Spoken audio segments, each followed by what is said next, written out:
Gunung Puntang, Sejarah dan Mitos. Dilansir dari bhinnekashuttle.com.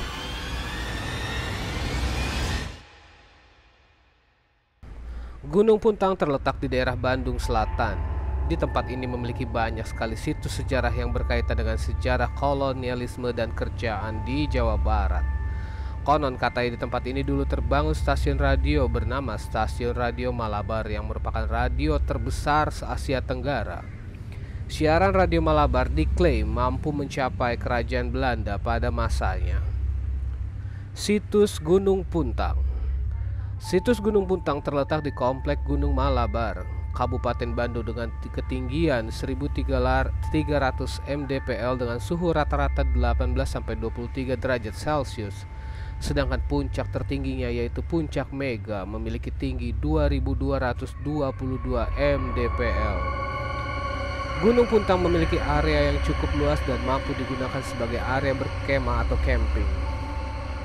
Situs peninggalan Prabu Siliwangi. Di tempat ini terdapat gua. Gua tersebut memiliki panjang sekitar 1 km dan terhubung menuju Curug Siliwangi. Terdapat mitos, siang bisa menyusuri gua dan sampai ke Curug Siliwangi, maka akan mendapatkan ajimat dari peninggalan kerajaan Puntang. Menurut cerita rakyat Pasundan, konon Prabu Siliwangi dalam masa pelariannya telah membuat sebuah kerajaan di daerah itu dan diberi nama Negara Puntang. Hal ini dibuktikan dengan diketemukannya beberapa onggok batu besar yang diduga ada kaitannya dengan sejarah Gunung Puntang. Onggokan batu tersebut antara lain batu korsi, batu kaca-kaca, dan batu kampaan. Sampai saat ini belum ada penelitian lebih lanjut terhadap penemuan onggokan batu tersebut. Radio Malabar, radio terbesar se-Asia Tenggara. Radio yang diklaim terbesar se-Asia Tenggara ini dibangun pada tahun 1923. Stasiun ini dilengkapi dengan pemancar buatan Telefunken dari Jerman dengan daya 3,5 MW. Pemancar stasiun Radio Malabar didirikan oleh Dr. de Groot pada Mei 1923 di zaman Hindia Belanda. Konon stasiun ini memiliki antena yang digunakan untuk memancarkan sinyal radio, memiliki panjang 2 km, membentang di antara Gunung Malabar dan Halimun, dengan ketinggian dari dasar lembah mencapai 500 meter. Antena pemancar itu digunakan sebagai komunikasi langsung dengan pihak Belanda yang berjarak sekitar 12.000 km. Letaknya yang dikelilingi pohon pinus dan berada di sekitar 1.200 meter di atas permukaan laut membuat bangunan itu menjadi tempat yang strategis untuk melakukan komunikasi pada zamannya. Di antara puing-puing bangunan itu ada beberapa nama yang dahulunya bertugas menjalankan pemancar tersebut, seperti Mr. Han Mokey, Mr. Nelan, Mr. Falaken, Mr. Bigman, Mr. Hosky, Insinyur Ong Kekong, serta masyarakat setempat. Kata Halo Bandung yang dijadikan lirik lagu oleh Ismail Marzuki juga berawalan dari siaran stasiun Radio Malabar ini. Kawasan Radio Malabar ini ditemukan seorang penduduk bernama Utai Muhtar. Setelah bertahun-tahun tak ada yang mengetahuinya, saat ditemukan, bangunan stasiun radio itu tinggal puing-puing. Diperkirakan bangunan tersebut hancur karena serangan Bandung Lautan Api. Gunung Puntang ini terletak di daerah Cimaung, Kecamatan Banjaran, Kabupaten Bandung. Untuk mencapai lokasi ini bisa diakses dengan menggunakan kendaraan roda 2 ataupun roda 4. Arah yang dituju untuk mencapai lokasi ini adalah Banjaran atau kawasan Pangalengan.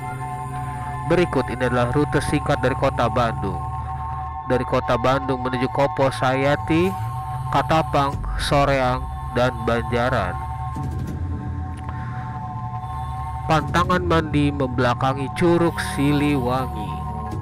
Selain Radio Malabar dan kolam cinta, kamu juga sudah bertandang ke Curug Siliwangi yang menjadi daya tarik utama. Namun ketika mandi di destinasi ini sebaiknya kamu berhati-hati karena ada pantangan tertentu yang sebaiknya tidak dilanggar. Salah satunya adalah jangan pernah mandi membelakangi curug tersebut. Konon jika melakukan hal ini maka akan ada sesuatu yang seakan mendorong kamu dan arus airnya menjadi kencang. Apabila tubuh tak bisa menjaga keseimbangan dengan baik, maka kamu akan hanyut dan bisa saja terbawa arus air. Bumi perkemahan bekas perumahan elit Belanda. Bumi perkemahan di Gunung Puntang juga memiliki daya tariknya sendiri, karena menurut warga sekitar, tempat yang hanya tinggal puing-puing bangunan itu dulunya merupakan tempat tinggal para petinggi Belanda. Tentu sebelum akhirnya para Nippon menghabisi dan membantai mereka semua. Maka tak heran lagi jika beberapa pendaki mengaku pernah melihat penampakan khas perawakan orang Belanda. Meski ngeri, tetap menjadi daya tarik. Meski terdapat banyak cerita mengerikan mengenai gunung satu ini, nyatanya tak membuat para wisatawan merasa takut. Sebab tiap tahunnya saja selalu ada ribuan orang yang datang berkunjung dan menikmati pemandangan alam di tempat wisata tersebut. Kebanyakan akan mendatangi kolam cinta dan menikmati beberapa bangunan peninggalan sejarah, meskipun di beberapa lokasi tinggal puing-puingnya saja. Saya Rifki menceritakan ini karena saya pernah di ospek dan mengospek di Gunung Puntang. Aura mistisnya sangat kental dan sangat menyeramkan. Rifki undur diri.